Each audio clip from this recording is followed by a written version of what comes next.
Décédé ce jeudi à 71 ans après une brutale embolie pulmonaire, Jean-Louis Murat était un chanteur comme on ne fait plus, musicien talentueux, génie des mots. Il n'a jamais voulu entrer dans un système qui ne lui correspondait pas. Un tel rejet qui l'a conduit à vivre presque coupé du monde pendant plusieurs années. Sa mort a été un choc pour de nombreuses personnalités de la chanson.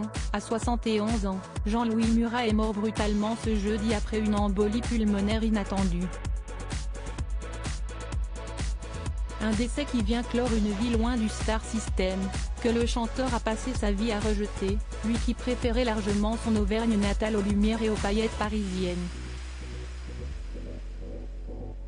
À un tel point qu'il a longtemps vécu très isolé, comme il l'avait autrefois raconté à nos confrères du Parisien. « J'ai vécu longtemps sans pognon, je fais mes jardins, je me chauffe au bois. J'ai longtemps refusé le statut d'intermittent du spectacle, pour ne pas être payé à rien foutre. Puis un jour j'ai eu un contrôle fiscal et quand j'ai raconté cela à l'inspecteur, il m'a dit « Vous êtes bien bête ». J'ai demandé le statut d'intermittent le lendemain.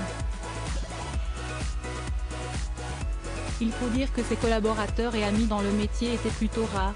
Si beaucoup ont regretté sa mort ce jeudi, nombreux ont également rappelé à quel point le caractère du chanteur pouvait parfois être difficile. Il tire sur tout ce qui bouge, la télévision, Woolsey et Cabrel qui mettent des années à sortir un disque, alors que lui en produit un par an. Et même le rock, qu'il finit par dénigrer, rappelle une nouvelle fois le Parisien, qui lui consacre un portrait hommage. Si je ne faisais pas de musique, je serais mort parfois brutal. Jean-Louis Murat s'était notamment brouillé avec Jean-Jacques Goldman, blessé selon lui que le chanteur refuse d'utiliser ses morceaux pour les enfoirés. Mais finalement, ce côté frondeur, parfois colérique mais surtout très solitaire lui plaisait bien. L'artiste dont les ballades ont enchanté toute une génération des années 90, assumait d'être un petit vendeur, plus intéressé par le fait de faire de la musique plutôt que d'en vendre. Ça m'amuse toujours d'écrire des morceaux, de les enregistrer, de les jouer. Si je ne faisais pas de musique, je serais mort, avait-il conclu lors d'une interview au Parisien en 2013.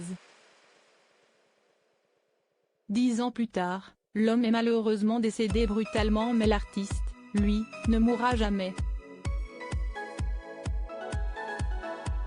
D'ailleurs, un best-of de ses plus belles chansons sort ce vendredi. Comme un signe.